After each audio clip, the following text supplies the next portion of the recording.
Hi guys, நம்ம இப்போ இந்த வீடியோ என்ன பார்க்க போகிறோம் அப்படின்னா 9th ஸ்டாண்டர்டில் இயல் 6ஓட இலக்கணம் பார்க்க போகிறோம். நமக்கு இங்கே என்ன கொடுத்துருக்காங்க அப்படின்னா புணர்ச்சி கொடுத்துருக்காங்க. பாருங்கள், புணர்ச்சி அப்படின்னா வந்து நமக்கு தெரியும் நிலைமொழி வருமொழி. அதுக்கு ரெண்டுக்கும் நடுவில் உள்ள இருக்கிற டிஃப்ரென்ஸ் ஏதாவது வேறுபாடு நடக்கும் பார்த்தீங்களா, அதை தான் வந்து நம்ம புணர்ச்சின்னு சொல்லுவோம். பார்த்தீங்கன்னா புணர்ச்சி என்பது இரண்டு சொற்களுக்கு இடையில் நிகழ்வது. இரண்டுக்கு மேற்பட்ட சொற்களாக இருந்தால் நிலைமொழி வருமொழி நிலைமொழியாக நிற்கும்.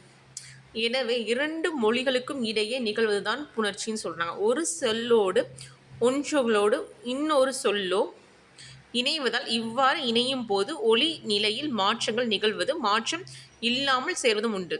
ஆக்சுவலாக வந்து இப்போ வந்து என்ன சொல்கிறாங்க அப்படின்னா, இப்போ ரெண்டு சொல்லு இருக்குது. இப்போ எக்ஸாம்பிள் வந்து கலை கூட்டல் அழகு அப்படின்னோம் அப்படின்னா இது ஒரு எழுத்து, இது ஒரு சொல், இது ஒரு சொல், இது ஒரு சொல். ஸோ ரெண்டு சொல்லுக்கும் நடுவில் தான் நமக்கு வேறுபாடு நடக்குது. ஸோ இதுதான் சொல்கிறாங்க. அவ்வளோதான் கைஸ், ஒன்றும் கிடையாது. நெக்ஸ்ட் பாருங்கள், அது என்ன சொல்கிறாங்க, புணர்ச்சி வந்து நிலைமொழியின் ஈச்சு எழுத்தை பொறுத்து உயிரிரு மெய்யிரு அப்படின்னு சொல்கிறாங்க. நிலைமொழி அப்படின்னா என்ன அப்படின்னா வந்து பாருங்கள், இப்போ நான் என்ன சொன்னேன், கலை கூட்டல் அழகுன்னு சொன்னோமா. ஸோ ஃபஸ்ட்டு இருக்கிறது எப்பயுமே நமக்கு நிலைமொழி. ஃபஸ்ட்டு இருக்கிறது நிலைமொழி, கடைசியாக வர்றது வருமொழின்னு சொல்லுவாங்க. இந்த நிலைமொழி ஈச்சுனா கடைசி எழுத்து இருக்குது பார்த்தீங்களா, இந்த லை, அதை தான் வந்து பொறுத்து வந்து அது உயிரிரா மெய்யிரா அப்படின்னு சொல்கிறாங்க. ஏன் அப்புறம் உயிரிரா மெய்யிரான்னு சொல்லி இந்த வருமொழியை வச்சு தான் இங்கே நம்ம சொல்ல முடியும் அப்படின்னு சொல்கிறாங்க. பாருங்கள் கைஸ், வருமொழியின் முதல் எழுத்தை பொறுத்து உயிர் மொய். நெக்ஸ்ட்டு வந்து அது நிலைமொழி முடிஞ்சிருச்சு. நிலைமொழி வந்து உயிரிற்று மெய்யிற்று நிலைமொழி முடிச்சு. இதே வருமொழியில் வந்து அழகுன்னு வந்து கொடுத்துருக்கு பார்த்தீங்களா, அந்த ஆவை வச்சு தான் நம்ம என்ன பண்ணுறோம் அப்படின்னா வந்து பாருங்கள், உயிர் முரல் மெய் முதல் அப்படின்னு சொல்கிறாங்க. ஸோ வந்து நிலைமொழியை வச்சு ரெண்டு சொல்கிறோம், வருமொழியை வச்சு ரெண்டு சொல்கிறோம். அவ்வளோதான் கைஸ். பாருங்கள் புணர்ச்சி மொழியின் இயல்பு அப்படின்னு சொல்கிறாங்க. பாருங்கள், எழுத்துக்களால் சொற்கள் 4 வகைப்படும் சொல்கிறாங்க. பாருங்கள், உயிரிரு மெய்யிரு உயிர் முதல் மெய் முதல். ஈஸி எக்ஸாம்பிள் கொடுத்துருக்காங்க. பாருங்கள், கலை கூட்டல் அழகு அப்படிங்கும்போது இங்கே பாருங்கள், இந்த லை இருக்கா, இதை வந்து இல்லு கூட்டல் லைன்னு பிரிக்கலாமா. ஸோ இப்போ இந்த உயிராக இருக்கா, ஸோ தான் உயிர் இருன்னு சொல்கிறாங்க. இதே பாருங்கள் மண் அப்படின்னா அது மெய் எழுத்து, ஸோ மெய் ஈச்சுன்னு சொல்கிறாங்க. இதே பாருங்கள் வாழை கூட்டல் இலை அப்படின்னா ஈ வந்து நமக்கு உயிர் எழுத்து, ஸோ உயிர் முதல் அப்படின்னு இருக்கு. இதே வந்து வாழை கூட்டல் மரம் வந்து மெய் எழுத்து, ஸோ அதனால் மெய் முதல் அப்படின்னு சொல்கிறாங்க. ஆக்சுவலாக வந்து உயிரிற்று மெய்யிற்று அப்புறம் நிலைமொழியில் வருது, இது வருமொழியில் வருது. இதை தான் மேலே பேரலாக கொடுத்துருந்தாங்க நமக்கு. பாருங்க, மேலும் இப்புணர்ச்சியை நிலைமொழி ஈச்சி எழுத்து வருமொழி முதல் எழுத்து அடிப்படையில் 4ஆக பிரிக்கலாம் அப்படின்னு சொல்கிறாங்க. பாருங்கள், நெக்ஸ்ட் பாருங்கள் எப்படி சொல்கிறாங்க. பாருங்கள், ஆக்சுவலாக வந்து உயிர் முன் உயிர் அப்படிங்கும்போது பாருங்கள், மணி கூடல் அடி மணி அடின்னு சொல்கிறாங்க. ஏன் அப்படின்னா பாருங்கள், அந்த நீயை வந்து இன்னு கூடல் ஈன்னு பிரிக்கலாம். ஸோ மணி அடி அப்படின்னு சொல்கிறாங்க. இதே மாதிரி உயிர் முன் மெய் அப்படின்னா பனி காற்று அப்படின்னு சொல்கிறாங்க. நெக்ஸ்ட் பாருங்கள், மெய் முன் உயிர் அப்படின்னா ஆள் கூடல் இலை ஆள் இலை அப்படின்னு சொல்கிறாங்க. மெய் முன் மெய் அப்படின்னா மரம் கிளை அப்படின்னா மரக்கிளை அப்படின்னு சொல்கிறாங்க. இதெல்லாம் எதை பொறுத்து வருது அப்படின்னா நிலைமொழியோட இறுதி எழுத்து இருக்குது பார்த்தீங்களா, அதை வச்சு வருதுன்னு சொல்கிறாங்க. அதுவும் வருமொழியோட முதல் எழுத்து. ஸோ நிலைமொழி அப்படின்னா மணி நிலைமொழி, அடி வந்து வருமொழி. ஸோ நிலைமொழியோட ஈச்சு எழுத்து அப்படின்னா இங்கே இங்கே பனி அப்படின்னா இங்கே கா. ஏன் வந்து உயிர் முன் உயிர் அப்படின்னா இங்கேயும் வந்து உயிர் இருக்குது, இங்கேயும் உயிர் இருக்குது, ஸோ மணியடி. இங்கே பாருங்கள், உயிர் முன் மெய் அப்படின்னா இங்கே உயிர் இருக்குது, இங்கே மெய் இருக்குது, காற்று மெய். பாருங்க, மெய் முன் உயிர் அப்படின்னா இங்கே வந்து ஈ வந்து உயிர் எழுத்தாக இருக்குது, இல்லுன்றது மெய் எழுத்தாக இருக்குது. ஸோ அதான் மெய் முன் உயிர் அப்படின்னு சொல்கிறாங்க. நெக்ஸ்ட்டு பாருங்கள், இங்கே வந்து மெய் முன் மெய் அப்படின்னா இங்கேயும் மெய் தான் இம்மு, இங்கேயும் கீ மெய் தான். ஸோ இதை தான் சொல்லியிருக்காங்க. இதெல்லாம் வந்து எதை வச்சு சொன்னால் நிலைமொழி வருமொழியை வச்சு தான் வந்திருக்கு அப்படின்னு சொல்கிறாங்க. நெக்ஸ்ட்டு பாருங்கள், நமக்கு புணர்ச்சி அப்படின்னாவே நமக்கு என்ன தெரியும், இயல்பாக வந்து புணர்றதும் தெரியும். அப்புறம் விகார புணர்ச்சின்னு சொல்லி 2 புணர்ச்சி பார்த்துருப்போம் நம்ம லோயர் கிளாஸ்லேயே. ஸோ புணர்ச்சி அப்படின்னா நமக்கு வந்து எப்படின்னா வகைப்படும்னு சொல்லுவோம். ஒன்று வந்து இயல்பு புணர்ச்சி, இன்னொன்று விகார புணர்ச்சின்னு சொல்லுவோம். இயல்பு புணர்ச்சினா இயல்பாக வந்து புணரும், அதில் எந்த மாற்றங்களும் நடக்காது. இதே விகார புணர்ச்சி அப்படின்னா சில மாற்றங்கள் இருக்கும். அதே 3 வகைப்படும்லாம் நம்ம லோயர் கிளாஸில் பார்த்துருப்போம். ஸோ பார்க்கலாம். பாருங்கள், புணர்ச்சிகள் நிலைமொழியிலும் வறுமொழியும் அடிப்படையில் மாறும் அடிப்படையில் புணர்ச்சி இருவகைப்படுத்தலாம். அதான் வந்து இயல்பு ஒன்று விகாரம் ஒன்றுன்னு சொல்கிறாங்க. புணர்ச்சியின் போது மாற்றங்கள் எதுவும் இன்றி இயல்பாக புணர்வது இயல்பு புணர்ச்சி வந்து மாற்றமே இருக்காது. பாருங்க எடுத்துக்காட்டு மா கூடல் இல்லை மா இல்லை, செடி கூடல் கொடி செடி கொடி, மண் கூடல் மலை மண் மலை, அப்படியே பாருங்கள் எந்த எழுத்தும் மாறவே இல்லை, அப்படியே கூட்டி எழுதியிருக்கும். பாருங்கள் புணர்ச்சியின் போது ஏதேனும் மாற்றம் நிகழ்ந்தால் அது விகார புணர்ச்சி. ஸோ விகார புணர்ச்சி 3 வகைப்படும். பாருங்கள் அது என்னென்னு பார்க்கலாமா? பாருங்க, தோன்றுதல், திரிதல், கெடுதல். ஸோ தோன்றுதலாம் புதுசாக ஒரு எழுத்து தோன்றும். பாருங்கள் இத்துன்னு தோணுதா? பாருங்கள் நெக்ஸ்ட்டு வந்து பாருங்கள் கல்லூரி கூடல் சாலை அப்படின்னா கல்லூரி சாலை ஈச்சு தோன்றுதல். திரிதல் அப்படின்னா திரிஞ்சு போகிறது, ஒரு எழுத்து இன்னொன்று மாறும். பாருங்கள் பல்குடல் பசை அப்படின்னா பற்பசை. பாருங்கள் இல்லு வந்து இர்ரா வந்து மாறுது. ஸோ மாறுறதான் திரிதல் அப்படின்னு சொல்லுவாங்க. கெடுதல் அப்படின்னா எழுத்து மறைஞ்சு போயிடும். பாருங்கள் புறம் கூடனால புறம் 400 இன்னும் மறைஞ்சு வச்சு பாருங்கள். ஸோ அந்த மாதிரி அதான் கெடுதல்னு சொல்லுவாங்க. ஸோ 3 வகைப்படும்: தோன்றல், திரிதல், கெடுதல். ஸோ இதான் வந்து விகார புணர்ச்சியில் 3 வகை அப்படின்னு சொல்கிறோம். நெக்ஸ்ட்டு பார்க்க நமக்கு என்ன உயிரிற்று புணர்ச்சின்னு கொடுத்துருக்காங்க. உயிரிற்று புணர்ச்சி நம்ம ஃபஸ்ட் வந்து நமக்கு என்ன உடம்படும் மெய். உடம்படும் மெய் கொடுத்துருக்காங்க. ஃபஸ்ட் நமக்கு பாருங்க என்ன கொடுத்துருக்காங்கன்னா உடம்படும் மெய்யில் வந்து உயிரை ஈற்றாக உடைய சொற்களின் முன் உயிரை முதலெழுத்தாக உடைய சொற்கள் வந்து சேரும். ஆக்சுவலாக ஈற்றெழுத்து உயிராக இருக்கா, அது சொற்களும் உயிராக வரும் சொல்கிறாங்க. பாருங்கள் அப்போது சொற்கள் சேராமல் தனித்து நிற்கும். ஒன்று சேராத உயிரொலிகளை ஒன்று சேர்ப்பதற்கு அங்கு ஒரு மெய் தோன்றும். இதனை உடம்படும் மெய் அப்படின்னு சொல்லுவாங்க. எடுத்துக்காட்டு சொல்கிறாங்க பாருங்கள். இங்கே பாருங்கள் நிலைமொழியில் ஈச்சில் என்ன இருக்குது அப்படின்னா இ நிலைமொழியில் நம்ம வரும் ஃபஸ்ட்டு வரும் பார்த்திங்களா நிலைமொழி அதான். ஸோ அதில் வந்து ஈச்செழுத்து இதான் இருக்குது, இதெல்லாம் உயிரெழுத்து தான். ஸோ அதுக்கு அப்படி நிற்கும். அவற்றின் முன் 12 உயிர்களை முதலாக உடைய சொற்கள் வரும். அந்நிலை எகரம் உடம்படும் மெய்யாக வரும். எடுத்துக்காட்டு கொடுத்துருக்காங்க பாருங்கள். மணி அழகு. ஆக்சுவலாக இதுவும் உயிரெழுத்து தான், இது உயிரெழுத்து தான். ஸோ அதை எப்படி பாருங்க மணி கூட்டல் அழகு அப்படின்னு கொடுத்துருக்காங்க. ஏன் அப்படின்னா இகரம் அப்படின்னா வந்து மணியை வந்து இன்னு கூட்டல் ஈன்னு பிரிக்கலாம். ஸோ இகரமாக இருக்குது, அதே மாதிரி இது உயிரெழுத்தாக இருக்குது. ஸோ அதனால தான் வந்து நமக்கு ஈன்றது தோன்றுதுன்னு சொல்கிறாங்க. நெக்ஸ்ட்டு பாருங்கள் தீ கூட்டல் ஏரி. தீ கூட்டல் ஏரி அப்படிங்கும்போது தீயை எப்படி பிரிக்கலாம் அப்படின்னா இத்து கூட்டல் ஈன்னு பிரிக்கலாம் இகரம். ஏன்னா தீ ஸோ வந்து இகரமாக பிரிக்கலாம். ஸோ இகரமாக இருக்குது. இங்கே ஏ அப்படின்றது உயிரெழுத்தாக இருக்கும். அதனால் நமக்கு வந்து இகரம் வந்து ஈ கூட்டல் ஏ வந்து ஏவா வந்து தீ ஏரின்னு மாறுது. நெக்ஸ்ட்டு பாருங்கள் ஓடை கூட்டல் ஓரம். பாருங்கள் ஓடை கூட்டல் ஓரம்னா இங்கே வந்து இட்டு கூட்டல் ஐன்னு வருது. ஐகாரம். பாருங்கள் ஐகாரம் ஐ இருக்குது, இட்டு கூட்டல் ஐகாரம் இருக்குது. இங்கே ஓடுற உயிரெழுத்து இருக்குது. ஸோ அதனால தான் ஓடை கூட்டல் ஈன்னு வருது. ஈ கூட்டல் ஓரம் வந்து ஓடை ஓரம் அப்படின்னு வருது கைஸ். அவ்வளோதான். பாருங்கள் இ அதை தவிர பிற எழுத்துக்கள் நிலைமொழி ஈஷாக வந்துச்சு அப்படின்னா பாருங்கள் கைட்டியை நம்ம என்ன பார்த்தோம் ஃபஸ்ட்டு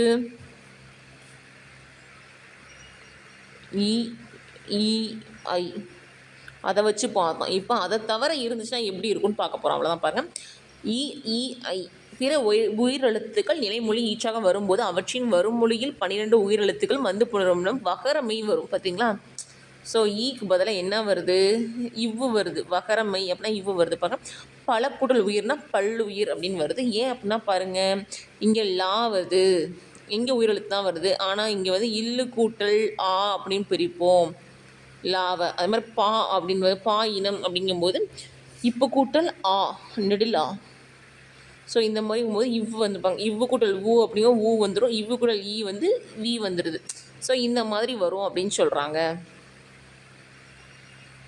நெக்ஸ்ட்டு பாருங்கள் நிலைமொழி ஈச்சாக எகரம் வந்து எகரம் பாருங்கள் எகரம் வந்துச்சு அப்படின்னா எப்படி இருக்கும் அப்படின்னு சொல்கிறாங்க. ஆனால் வரும் மொழியில் அதே உயிரெழுத்து தான். அந்த மாதிரி வந்துச்சு அப்படின்னா நமக்கு என்ன வரும்னு சொல்லி காட்டுறாங்க பாருங்கள் கைஸ்.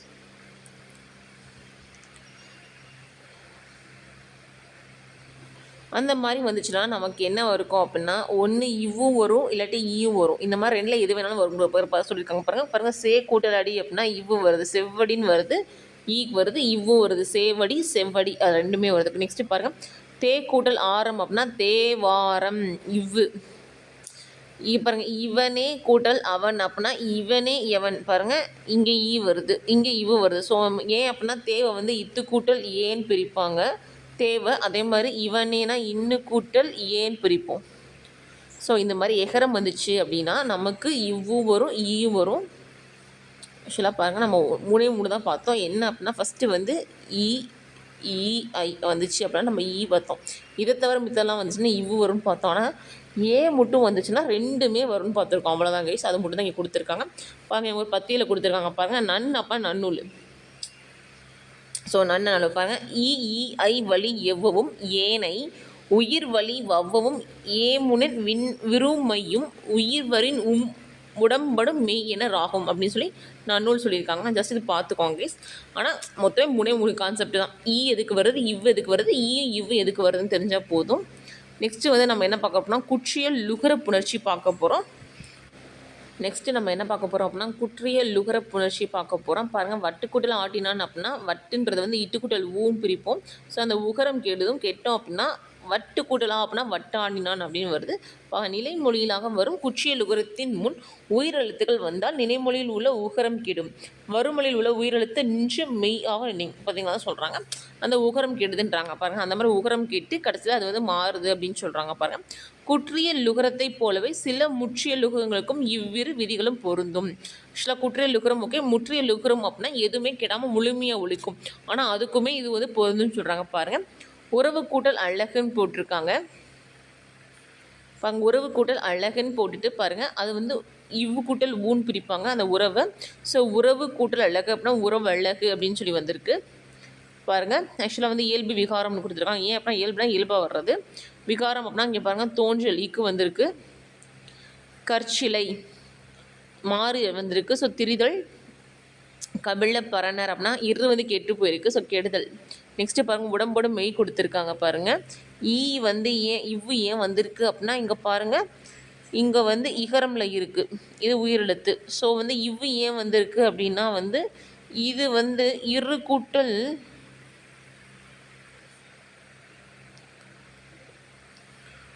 உகரமில் வந்திருக்கு, அதனால் இங்கே இவ்வு வந்திருக்கு. இதே கூட தேக்கூட்டல் இலை அப்படின்னா தேயிலை தேவாரம். ஏன் அப்படின்னா நம்ம எகரம்னு வந்துச்சு அப்படின்னா ஈயும் வரும் இவ்வும் வரும். ஸோ இப்போ ஷார்ட்டாக கொடுத்துட்டாங்க பாருங்கள். நெக்ஸ்ட் பாருங்கள், குற்றியல் உகரம். உகரம் கெடணும் பாருங்கள், தமது உயிர். ஸோ அந்த உகரம் கெட்டுருச்சு. நாடு யாவது அப்படின்னா நாடு யாவது. ஏன் அப்படின்னா இட்டு கூட்டல் போய் இந்த உகரம் கெட்டு இட்டு கூட்டல் ஸோ அது வந்து நாடியாது அப்படின்னு வந்துருச்சு. நெக்ஸ்ட்டு நிலவு கூட்டல் ஒளி அப்படின்னா நில ஒளி அப்படின்னு வந்திருக்கு கைஸ். அவ்வளவுதான். நெக்ஸ்ட்டு பாருங்கள், தெரிந்து கொள்வம் கொடுத்துருக்காங்க. தனி பொருள் அல்லாது சொல்லுக்கு இறுதியில் வல்லின மெய்கள் ஏறிய உகரம் கூசூடுதுபுரு தன் ஒரு மாத்திரை அளவிலிருந்து அரை மாத்திரையாக குறைந்து ஒழிக்கும். அதாவது வந்து நமக்கு சொல்கிறோம்ல, குற்றியல் உகரம்னாலே நமக்கு வந்து மாத்திரை அளவு குறைஞ்சி ஒழிக்கும். அவ்வளோதான், ஒரு மாத்திரையிலேருந்து அரை மாத்திரையாக குறைஞ்சி ஒழிக்கும்னு சொல்கிறாங்க. அவ்வளோதான். பாருங்கள், இவ்வாறு குறைந்து ஒழிக்கும் உகரம் குற்றியல் லுகரம் ஆகும் சொல்லிட்டாங்க. பார்த்தீங்களா? சொல்லி இறுதியில் நிற்கும் உகரம் முந்தைய எழுத்தை பொறுத்து குற்றியல் லுகரமாக 6 வகைப்படும். ஸோ ஆல்ரெடி வந்து லோயர் ஸ்டாண்டர்ட் 6th ஸ்டாண்டர்ட்லேயே பார்த்துருப்போம். குற்றியல் லுகரம் வந்து 6 வகைப்படும். வன்தொடர், மென்தொடர், இடைத்தொடர், உயிர்த்தொடர், ஆயுதத்தொடர், நெடுத்தொடர்னு சொல்லிட்டு பாருங்கள்.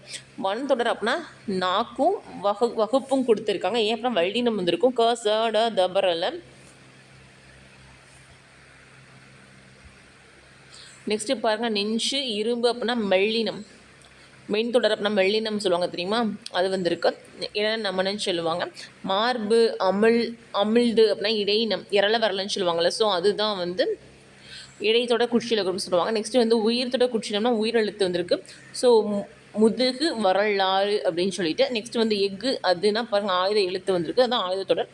நெக்ஸ்ட்டு நெடில் தொடர் அப்படின்னா வந்து காது பேசு அப்போ நெல்லுத்தொடர் வந்திருக்கு. ஸோ நெல்லுத்தொடர் குற்றியல் லுகரம்னு பிரிக்கிறாங்க. நெக்ஸ்ட்டு பாருங்கள், மெய் மயக்கம் அப்படின்னு கொடுத்துருக்காங்க. புணர்ச்சியில் இரு சொற்கள் இணையும் போது வருமொழியில், ஸோ நமக்கு தெரியும் நிலைமொழி வருமொழின்னு சொல்லி. ஸோ வருமொழினா வரமொழி. காசட தபர வந்தால் சில இடங்கள் மீண்டும் அதே எழுதுகள் தோன்றும்.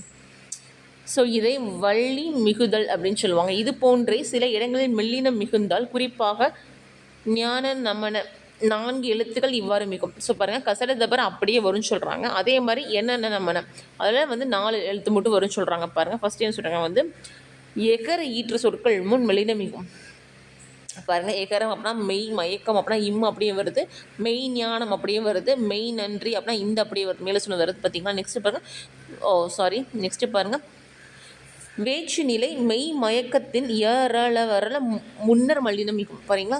ஏறல அதில் வந்து பாருங்கள் வேய்குடல் குரல் அப்படிங்கும்போது வேங்குரல் வருது, குடல் சிறை அப்படிங்கும்போது இஞ்சு வருது, பால் குடல் கிணறு அப்படின்னா இங்கு வருது. நெக்ஸ்ட்டு புலி எனும் சுவைப்பெயர் முன்னர் வல்லெழுத்து மட்டுமன்றி மெல்லினம் எழுத்தும் வரும்னு சொல்கிறாங்க பார்த்தீங்களா. வல்லினம் மட்டும் இல்லாமல் மெல்லினமும் வரும்ன்றாங்க. பாருங்கள் புளிக்கறி அப்படின்னா இங்கு வர மட்டும் இல்லாமல் அது கசடை தவிர வரும். நெக்ஸ்ட்டு புளிச்சோறு இஞ்சி வருது, ஸோ இது மெல்லினம் ரெண்டுமே வருதுன்றாங்க. நெக்ஸ்ட்டு பாருங்கள் உயிரெழுத்து இறுதியில் கொண்ட மரப்பெயர்கள் முன்னர் மெல்லினம் மிகும். ஏன்னா பாருங்கள் உயிர் தான் வந்து ஸோ விழா இதெல்லாம் வந்து என்ன அப்படின்னா உயிரெழுத்து தான், அது என்ன இருக்குது அப்படின்னா மரப்பெயரில் இருக்குது. அப்படி இருக்கும்போது நமக்கு மெல்லினம் பார்த்தீங்களா. ஸோ இம்மு விலங்காய்.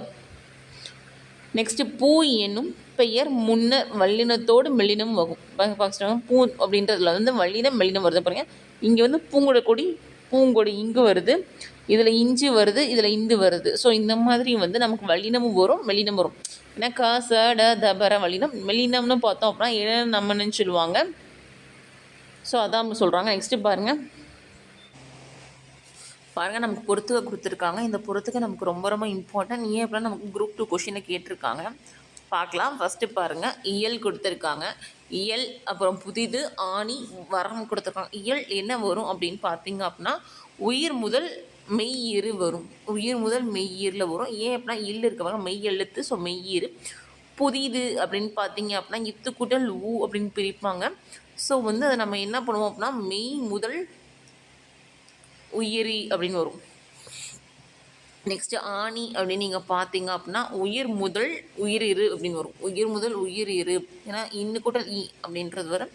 நெக்ஸ்ட்டு வரம் அப்படின்னு பார்த்தீங்கன்னா மெய் முதல் மெய்யிரு அப்படின்னு வரும். ஸோ இந்த மேட்ச் ரொம்ப ரொம்ப நமக்கு இம்பார்ட்டன்ட். ஏன் அப்படின்னா இப்போ குரூப் 2 கொஷின் அப்படியே இந்த கொஷின் அப்படியே புக் பேக் கொஷின் கேட்டிருந்தாங்க நமக்கு. நெக்ஸ்ட் பார்க்கலாம். நெக்ஸ்ட்டு பாருங்கள் புணர்ச்சிகளை முதல் ஈற்று சொல் வகையால் பொறுத்துக. செல்வி கூட்டல் ஆட்டினான் அப்படின்றாங்க. அப்புறம் பால் கூட்டல் திணை, கோல் கூட்டல் ஆட்டம், மண் கூட்டல் சரிந்தது அப்படின்னு சொல்கிறாங்க. ஃபஸ்ட்டு பார்க்கலாம். செல்வி கூட்டல் ஆட்டினான் அப்படின்னு பார்த்தோம் அப்படின்னா ஆக்சுவலாக வந்து உயிரில் வரும். உயிரிரு அப்படிங்கும்போது உயிர் முதல் அப்படின்னு வரும். ஏன் அப்படின்னா பாருங்கள் ஆட்டினான் அப்படின்னா உயிர் முதலில் வரும் செல்வி அப்படின்றது. நெக்ஸ்ட்டு பாலை கூட்டல் திணை அப்படின்னு பார்த்தோம் அப்படின்னா உயிர் இருதான் வரும், உயிர் மெய் முதல். ஏன் அப்படின்னா பாலை அப்படிங்கும்போது இல்லு கூட்டல் லை, ஸோ அது வந்து உயிர் இரு.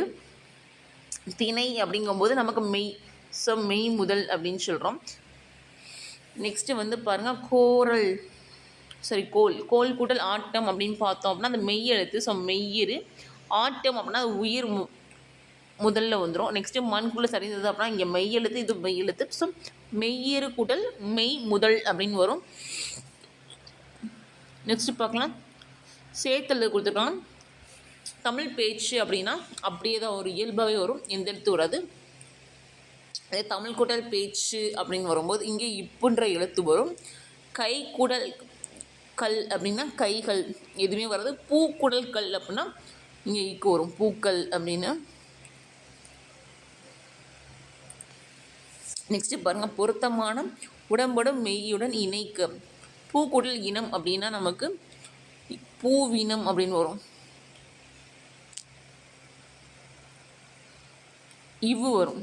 ஏன் அப்படின்னா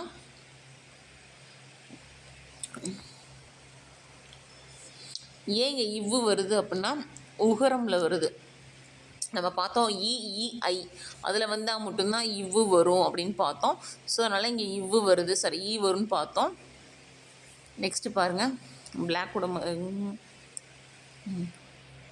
நெக்ஸ்ட்டு பாருங்கள் இசை கூட்டல் இனிக்கிறது அப்படின்னா வந்து இங்கே பாருங்கள் இசை இனிக்கிறது அப்படின்னா நமக்கு வந்து என்ன வரும் அப்படின்னா ஐ வருது.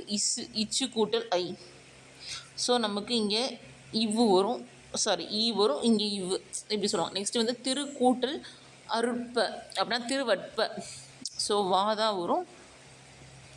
இவ் ஏன் அப்படின்னா ரூ இரு கூட்டல் உகரமில் வந்துடும். நெக்ஸ்ட்டு வந்து சே கூட்டல் அடி அப்படிங்கும்போது எகரமில் வந்துச்சுன்னா நம்ம வந்து இவ்வும் வரும் பார்த்தோம், ஈயும் வரும் பார்த்தோம். ஸோ அதனால் வந்து நம்ம ரெண்டுமே எழுதணும். எப்படி எழுதணும் அப்படின்னா செவ்வடி இந்த சேயடி அப்படின்னு பார்த்தோம். ஏன்னா இவ்வுன்னு வந்துச்சு அப்படின்னா சரி எகரம்னு வந்தால் நம்ம ரெண்டுமே வரும்னு பார்த்தோம் கைஸ். நெக்ஸ்ட் பார்க்கலாம். நெக்ஸ்ட்டு பாருங்கள், நமக்கு மரபு விலை கொடுத்துருக்காங்க. இல்லத்தின் அருகே புதிதாக கூரை போட்டனர் அப்படின்னு சொன்னால் கூரை வேய்ந்தனர் அப்படின்னு வரும்.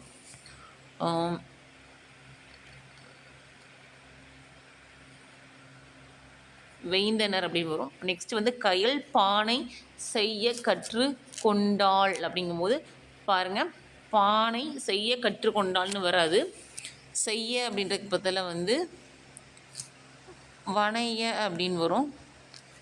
நெக்ஸ்ட் வந்து நேற்று தென்றல் காற்று அடித்தது, அடித்ததுன்னு வராது, வீசியது அப்படின்னு வரும். நெக்ஸ்ட்டு பாருங்கள், தென்னை மட்டையில் இருந்து நார் எடுத்தார் அப்படிம்பாங்க, நார் எடுத்தார்னு வராது, உரித்தார்னு வரும், உரித்தார் அப்படி வரும். நெக்ஸ்ட்டு பாருங்கள், அணில் பழம் சாப்பிட்டது, சாப்பிட்டதுன்னு வராது, தின்றது அப்படின்னு வரும். நெக்ஸ்ட்டு பாருங்கள், கொடியில் உள்ள மலரை எடுத்து வா அப்படிம்பாங்க, எடுத்து வான்னு வராது, கொய்து வான்னு வரும்.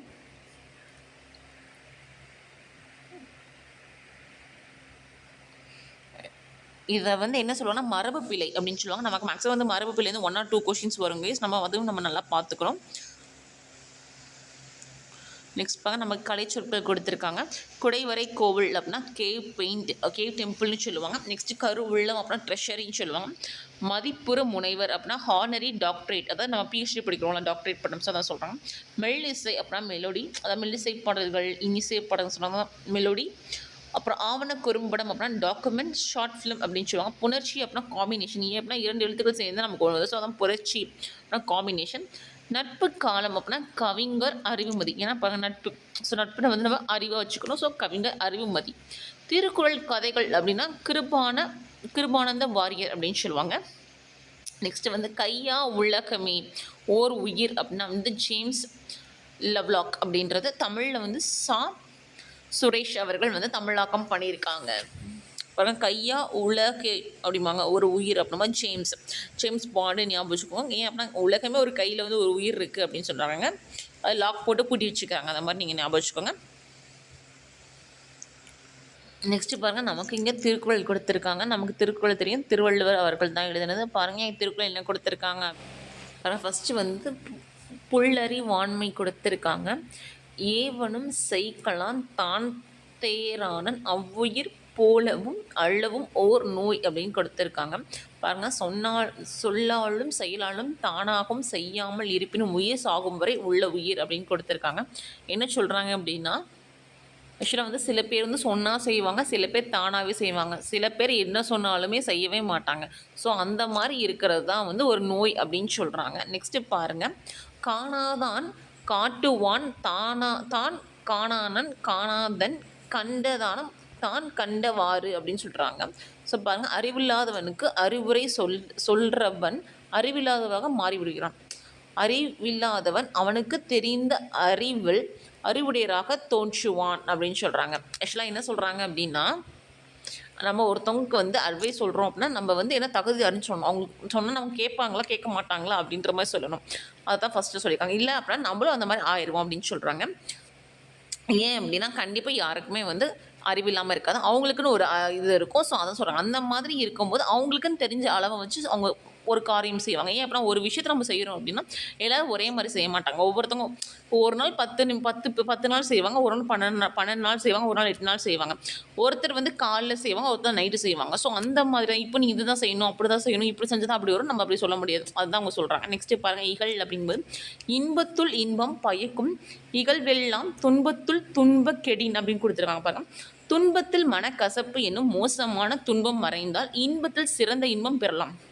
ஆக்சுவலாக என்ன சொல்கிறாங்க அப்படின்னா, ஆக்சுவலாக வந்து துன்பம் நம்ம எவ்வளவோ வரும், ஆனால் மனக்கசப்பு அப்படின்றதான் இங்கே ரொம்ப கஷ்டமான துன்பம்னு சொல்கிறாங்க. அதை நீங்கள் மறந்துட்டீங்க அப்படின்னா இன்பத்தில் வந்து எப்படி இருக்கும் அப்படின்னா பேரின்பம் உங்களுக்கு வரும் அப்படின்னு சொல்கிறாங்க. நெக்ஸ்ட்டு பாருங்கள் குடிமை. குடிமையில் வந்து என்ன கொடுத்துருக்காங்க அப்படின்னா அடுக்கிய கொடி பெரினும் குடி பிறந்தார் குன்றுவ செய்தல் இலர் அப்படின்னு கொடுத்துருக்காங்க. பாருங்கள் என்ன பொருள் கொடுத்துருக்காங்க அப்படின்னா கோடி பொருள் அடுக்கி கொடுத்தாலும் ஒழுக்கமான குடி பிறந்தவர் தவறு செய்வதில்லை. அதாவது என்ன சொல்கிறாங்க அப்படின்னா வந்து இப்போ ஒன்று சொல்லுவாங்கள்ல, இப்போ ஒரு விஷயம் வந்து நம்ம ஃபிலிம்ஸ்லேயே பார்ப்போம். இப்போ ஒரு விஷயம் சொல்லி 50 லட்சம் தரேன், இல்லை 1 கோடி தரேன், 2 கோடி தரேன் அப்படின்னு அடுக்கிக்கிட்டே போனாலும் நம்ம வந்து சிறந்த குடியில் பிறந்தவங்க வந்து தவறு என்றைக்கும் செய்கிறது கிடையாது, செய்ய மாட்டாங்க அப்படின்ற இதுதான் சொல்லியிருக்காங்க. ஏன்னா இது வந்து பிறகு குடிமை, ஸோ அதான் சிறப்பு பற்றி சொல்லியிருக்காங்க. நெக்ஸ்ட்டு பாருங்கள் சான்றாண்மை அப்படின்னு பார்த்தோம் அப்படின்னா வந்து பாருங்கள் அன்பு நான் ஒப்புரவு கண்ணோட்டம் வாய்மையோடு 5 சால்பு ஊன்றிய தூண் அப்படின்னு கொடுத்துருக்காங்க. இது வந்து எதுக்கு எடுப்பேன் ஏகதேச உருவக அணிக்கு எடுத்துக்காட்டாக கொடுத்துருக்காங்க. பாருங்கள் பிறரிடம் அன்பு பழிக்கும் நாவுதலும் சமத்துவ எண்ணமும் இரக்கமும் உண்மையும் சான்றாமை தாங்கும் தூண்கள் அப்படின்னு சொல்கிறாங்க. ஸோ நம்ம ஒருத்தவங்களை என்ன பண்ணோம் அப்படின்னா வந்து என்ன சொல்கிறாங்க அப்படின்னா இதில் ஆக்சுவலாக இந்த கொஷின் நம்ம பாருங்கள் 5 சால்வுன்னு கொடுத்துருக்காங்க. பாருங்கள் அந்த 5 வந்து என்னன்னு பாருங்கள். ஃபஸ்ட்டு அன்பு பழி நாணுதல் சமத்துவம் இரக்கம் அப்படின்ற மாதிரி, சமத்துவம் இன்னமும் இரக்கம் உண்மை அப்படின்னு சொல்கிறாங்க. ஸோ இந்த மாதிரி தான் நமக்கு வந்து கேட்பாங்க கைஸ். ஆக்சுவலாக வந்து அப்படி கிடையாது. அன்பு பழிக்கு நாணுதல் 2 பாருங்கள், ஒரு நிமிஷம் நான் அகைன் காட்டுறேன் பாருங்கள். ஃபஸ்ட்டு அன்பு பழிக்கு நாணுதல் 2 சமத்துவம் இன்னும் 3 இரக்கம் 4 உண்மை 5. ஸோ இந்த 5 தான் வந்து அந்த 5 சால்வ்னு கேட்குறாங்க. இப்போல்லாம் கொஷின்ஸ் இப்படி தான் கேட்குறாங்க. 5 சால்வ்னா அது என்னன்னு கேட்குறாங்க மேக்ஸிமம். ஸோ நல்லா பார்த்துக்கோங்க. நெக்ஸ்ட்டு பாருங்கள் ஆற்றார் ஆற்றல் பணிதல் அது சான்றோர் மாற்றாரை மாற்றும் படை அப்படின்னு கொடுத்துருக்காங்க. பாருங்கள் செயல் செய்பவரின் ஆற்றல் பணியுடன் நடத்தல் அதுவே சான்றோருக்கு பகைவரையும் நட்பாக்கும் கருவி. ஆக்சுவலாக என்ன தான் நம்ம வந்து ஒரு சிறந்த ஆளாக இருந்தாலுமே தான் அப்படின்றது இல்லாமல் நம்ம பணியுடன் நடந்துக்கிட்டோம் அப்படின்னா நமக்கு பகைமை கூட நட்பாகும் அப்படின்னு சொல்கிறாங்க.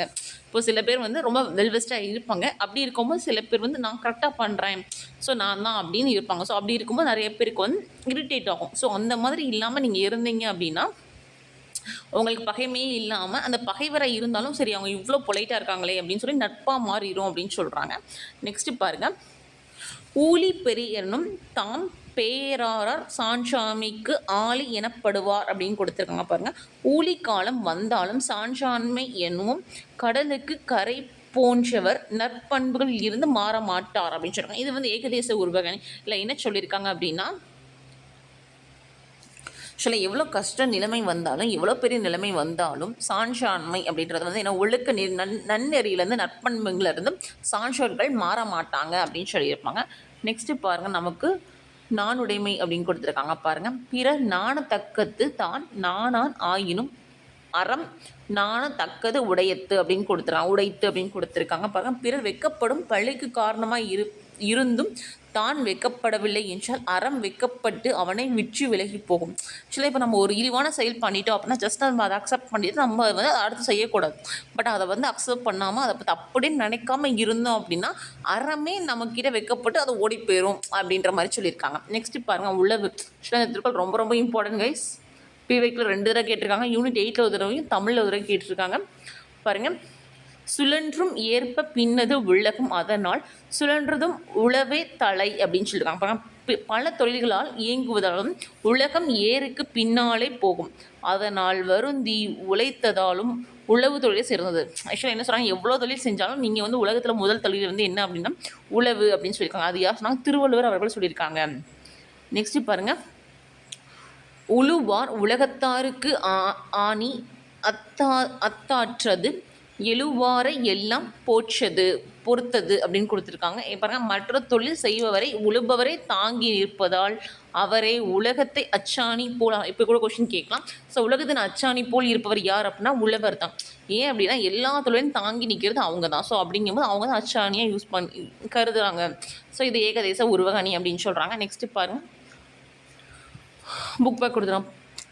படத்திற்கு ஏற்ற குரலை தேர்வு செய்க அப்படின்னு கொடுத்துருக்காங்க. பாருங்கள் நமக்கு வந்து இங்கே உழவு பற்றி கொடுத்துருக்காங்க. ஸோ நமக்கு வந்து சுழன்றும் ஏற்ப பின்னது உலகம் அதனால் உழந்தும் உழவதே தலை அப்படின்னு. ஸோ அதான் கரெக்டு. நெக்ஸ்ட்டு பாருங்கள், பொருளுக்கேற்ப அடியை கண்டுபிடித்து பொறுத்துக. பாருங்கள், பகைவருள் நட்பாக்கும் கருவி அப்படின்னா நம்ம என்னன்னு பார்த்தோம். ஸோ அதுக்கு என்ன வரும் அப்படின்னா மாற்றாரை மாற்றும் படை அப்படின்னு வரும். பகைவருள் நட்பாக்கும் அப்படின்னா மாற்றாரை மாற்றும் படை. நெக்ஸ்ட்டு பாருங்கள், தெரிந்த அளவில் அறிவுடையராக தோன்றுவன் அப்படின்னு பார்த்தோம் அப்படின்னா அது என்ன வரும் அப்படின்னா அறம் தான் தாக்கத்து உடைத்து அப்படின்னு நினைக்கிறேன்.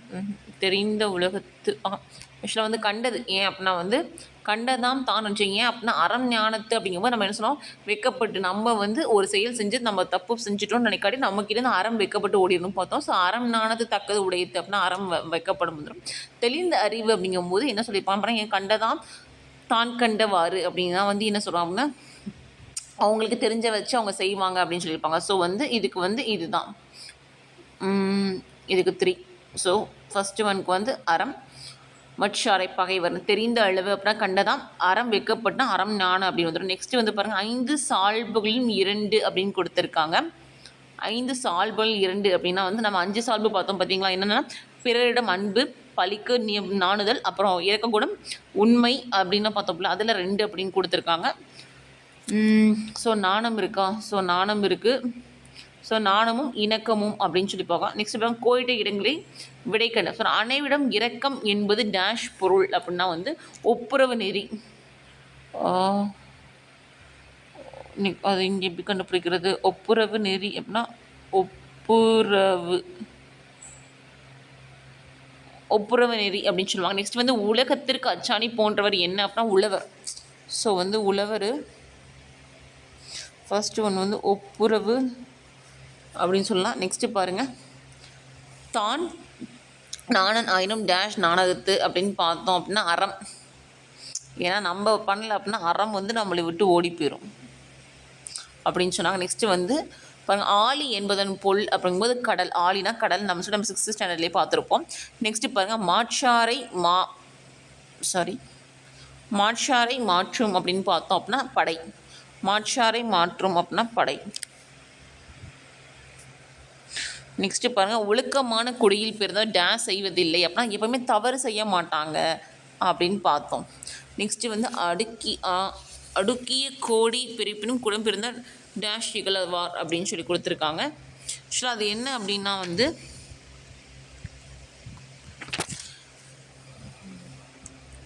ஆக்சுவலாக இந்த குறளுக்கு என்ன சொல்லியிருப்போம் பார்த்தோம் அப்படின்னா எவ்வளவு தான் கோடி கொட்டி கொட்டி கொடுத்தாலும் குடிப்பிறப்பில் சிறந்தவர் என்றைக்குமே தவறு செய்ய மாட்டாங்க அப்படின்னு சொல்லியிருப்பாங்க. அதுதான் கைஸ் இது. ஓகே, இந்த வீடியோ பிடிச்சிருந்தா லைக் பண்ணுங்கள், ஷேர் பண்ணுங்கள், சப்ஸ்கிரைப் பண்ணுங்கள். தேங்க்யூ.